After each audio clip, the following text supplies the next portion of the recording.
Well, look, on that note, I want to cross to Christopher Chope now, the Conservative MP, who is also at Westminster.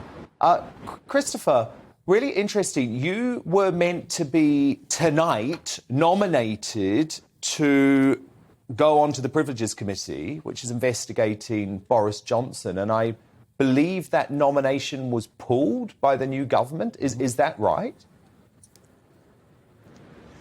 Yes, it is. This was something that the previous administration put down the motion, and obviously this evening there was a new government and a new chief whip, and she wanted to pause before signing up to the proposition from the previous chief whip. So I think perfectly reasonable pause for thought, and I think that shows a sort of responsible attitude. So it's no big issue, really, I don't think, not from my perspective anyway.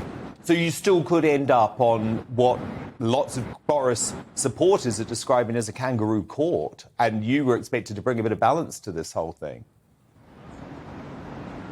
Well, I can't really discuss that. All I know is that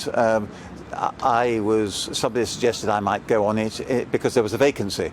And having been on the Privileges and Standards Committees before, for quite a long time actually, I volunteered. It's not something anybody relishes as a job, but I thought it would be a responsible thing to do and asked to accept. So that's where the situation is at the moment, and we'll have to wait and see. But it's important that, in my view, that the people who are on the committee who don't wish to be on it any longer should be allowed to leave. And effectively what happened tonight was that Laura, who was on it, is now being forced to stay on it because we haven't agreed on a successor.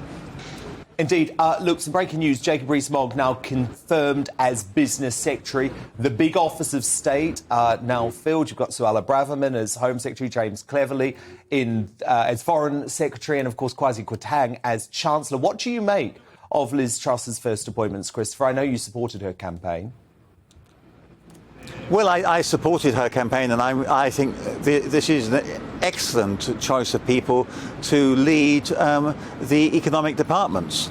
And Jacob, I mean, I would have thought actually if he couldn't be business secretary, he could have been chancellor. But I mean, it's great that Liz has got in her top team people who all think along the same lines and are all keen to break away from the Treasury orthodoxy and to do something radical to sort out our economic problems. And I've got absolute faith that that's what they're going to be able to deliver.